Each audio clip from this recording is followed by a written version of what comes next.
À la une de cette session d'information, dans le souci de redynamiser l'inspection générale des finances, le président de la République démocratique du Congo, Félix Antoine Tshisekedi Tshilombo, vient de nommer ce mercredi 1er juillet à minuit Jules Alinguete comme nouvel inspecteur général des finances, chef de service.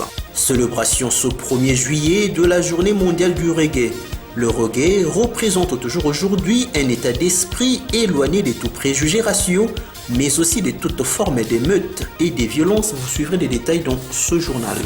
Dans les faits de société, nous irons à Boma, précisément au quartier Kimbangu dans la commune de Kalamou, où la présence d'une concession qui semble être dans un état d'abandon par son propriétaire dérange la quiétude des y habitants. Covid-19 en RD Congo, 88 nouveaux cas détectés et 359 nouvelles personnes sorties guéries. Le cumul des cas confirmés au pays est de 7122. Voilà tout pour le sommaire, messieurs, dames. Tout de suite, le journal des Espérances Nzimino. Bonsoir mesdames et messieurs, vous avez bien fait de choisir la Santé Radio-Télévision pour vous informer.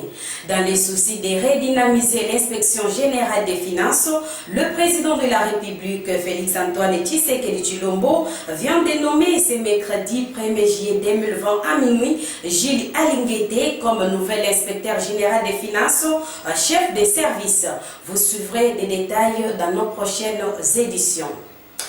Célébration ce 1er juillet de la journée mondiale du reggae. Le reggae représente toujours aujourd'hui un état d'esprit éloigné de tout préjugé raciaux, mais aussi de toute forme de meurtre et de violence. Images et commentaires.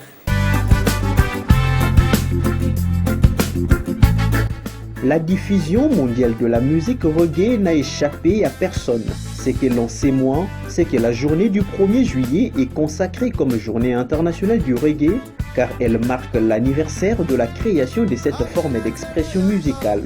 Cette date correspondrait en effet au jour où, en 1968, Tuff a chanté son célèbre Doudé Reggae, mais tous les spécialistes ne sont cependant pas d'accord et d'autres voient plutôt une lente émergence de ces styles de musique au cours des années 60. Durant les années 1960, la musique reggae s'est affirmée parallèlement aux différents mouvements de résistance contre l'impérialisme, et si elle est née à Kingston en Jamaïque, elle a depuis conquis le reste du monde au travers des icônes incontournables comme Bob Marley, pourtant décédé en 1981. Le reggae représente toujours aujourd'hui un état d'esprit éloigné de tout préjugé raciaux, mais aussi de toute forme de meute et de violence.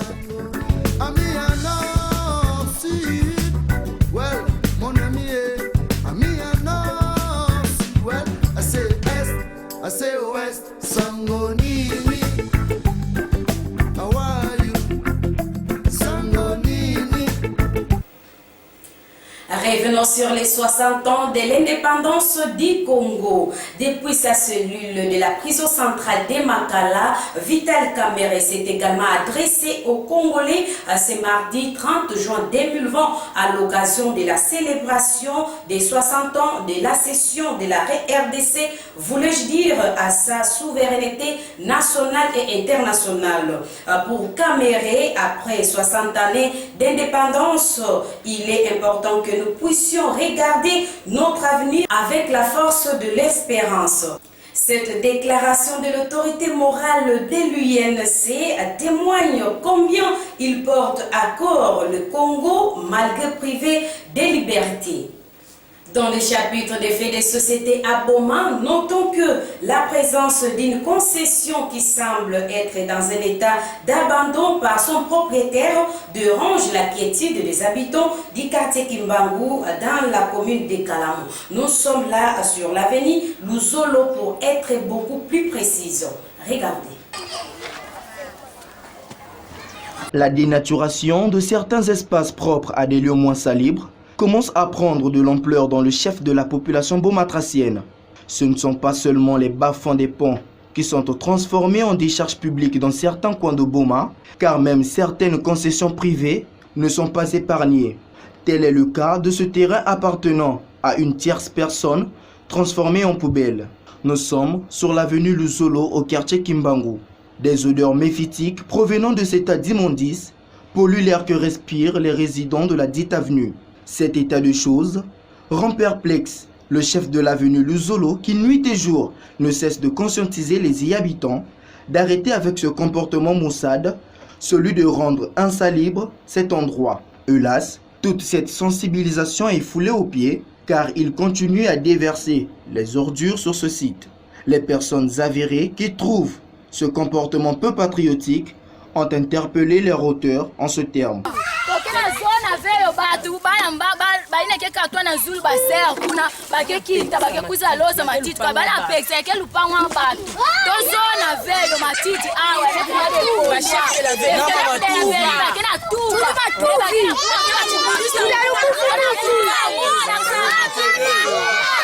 La crise financière y est certes, mais la mise en valeur de cette concession chèrement acquise lui épargnerait du sabotage dont elle est victime en ce jour.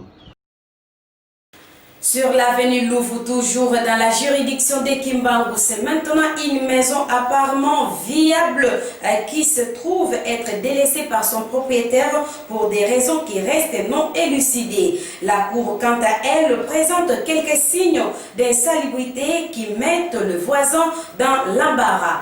Images et commentaires. Malgré il semble viable l'état de ses domiciles, mais il est resté abandonné par son propriétaire. Cette maison est située au quartier Kimbangu sur l'avenue Loufou, dans la commune de Kalamu. Bien toiturée, portes et fenêtres y sont carrément placées, mais triste sort, elle était inoccupée. Les herbes sauvages y poussent un peu partout, rendant ainsi la cour moins salubre. Retombée des inquiétudes des voisins, signalons que le reptile et les insectes nuisibles pourraient y trouver refuge pour se reproduire sans être dérangés. Son propriétaire où se cacherait-il afin de mettre en valeur cet édifice? La question reste en suspens.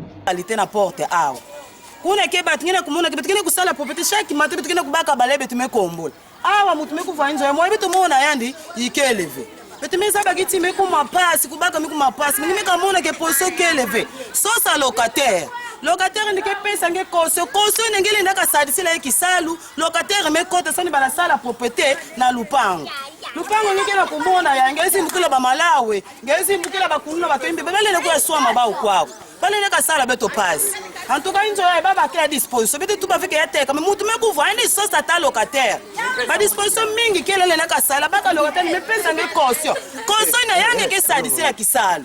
En tout cas, qui n'a pas dérangé dans le quartier, Loufou, Nambangu, na mutu meku voyao. Andi sosa locataire. Andi ke bakana même 20 000 fois tout là ya unango na mutu ke bakana ke kote. Dernière information avant de quitter la commune de Kalamu et que sur l'avenue Koualou, la présence des techniciens de la SNEL est vivement souhaitée en vue de réparer un poteau placé sur le site dans le but d'assurer les transports de fils conducteurs du courant électrique. Mami Masiala, Mitera Menga et Gloire Yala pour les reportages. C'est le 1e poteau métallique appartenant à la Société nationale d'électricité SNEL qui prend une position inquiétante dans la ville d'Eboma. Si dans notre dernière diffusion, nous étions à Diba pour faire le même constat, celui-ci que vous voyez sur ces images est situé sur l'avenue Koualou au quartier Kimbangu dans la commune de Kalamu. Servant au transport des fils électriques qui alimentent la dite avenue, alors qu'il est, ces poteaux restent inclinés. Selon les déclarations recueillies hors caméra, l'état penché de ces poteaux ne date pas d'aujourd'hui. Installé juste à côté d'un domicile, sillonner ses environs pour les y habitants, c'est s'exposer à un accident. Si rien n'est fait avant la tombée de la pluie, période où des vents violents secouent souvent les poteaux de la SNEL, des incidents graves restent prévisibles.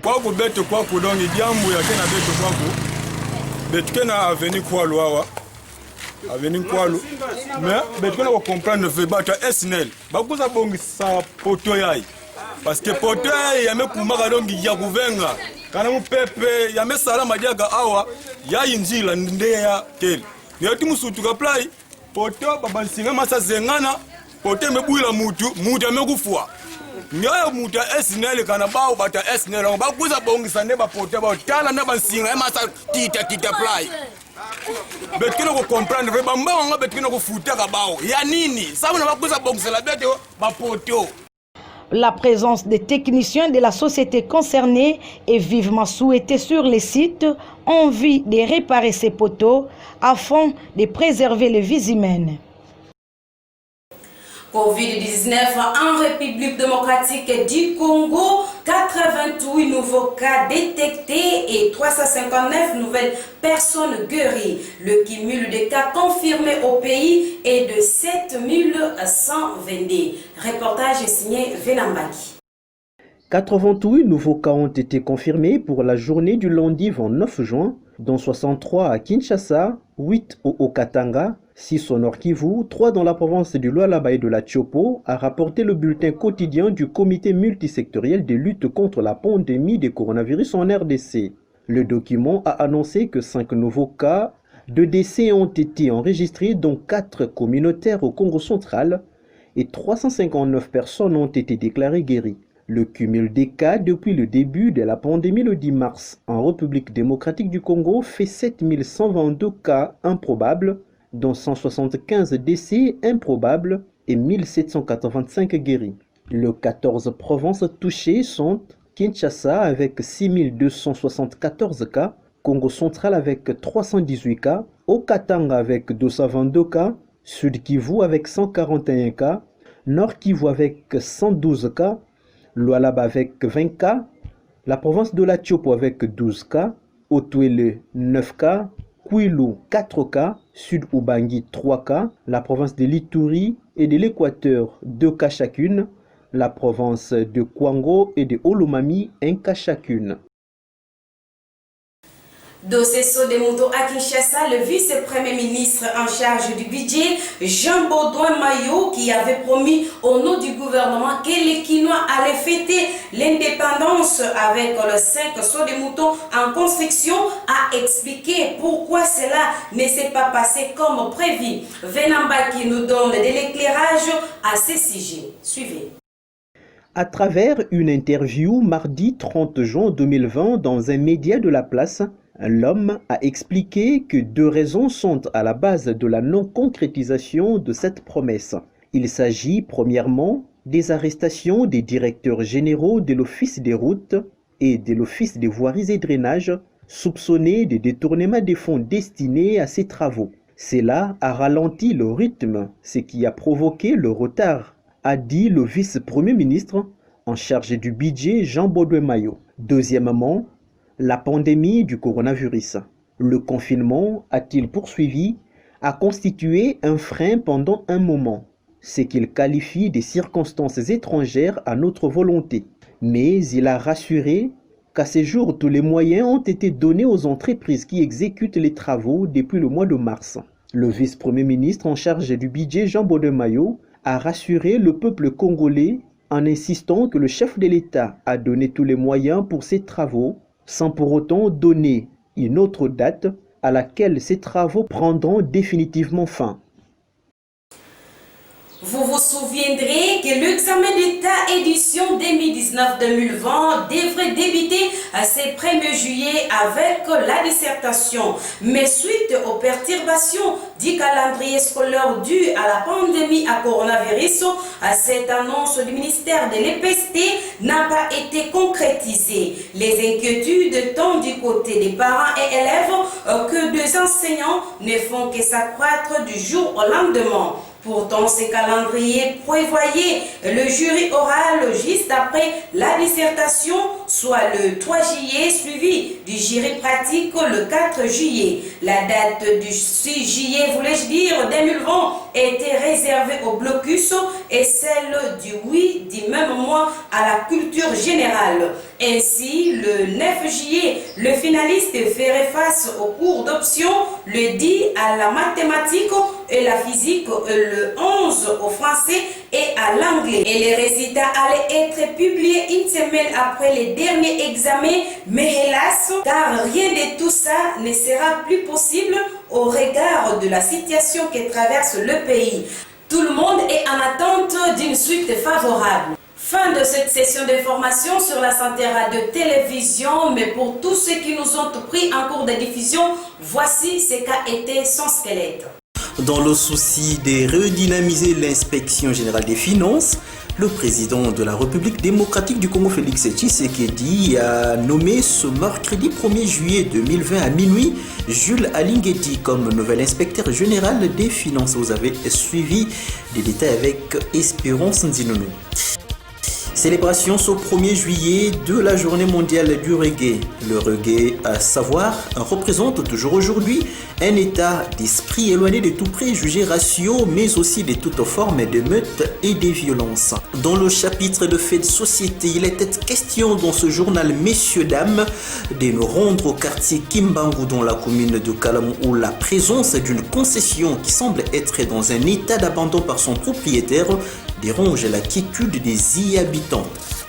Covid-19 en République démocratique du Congo, 88 nouveaux cas détectés et 359 nouvelles personnes sorties guéries. C'est ce qu'a signalé le comité multisectoriel des ripostes contre la pandémie au pays. Les cumuls à ces jours au pays fait 7122. C'est par ici que s'achève complètement ce journal. Merci, messieurs et dames, de l'avoir suivi avec une attention très particulière de partout où vous êtes. Ne zappez surtout pas car le programme continue sur notre antenne. D'ici là, portez-vous bien et à très bientôt.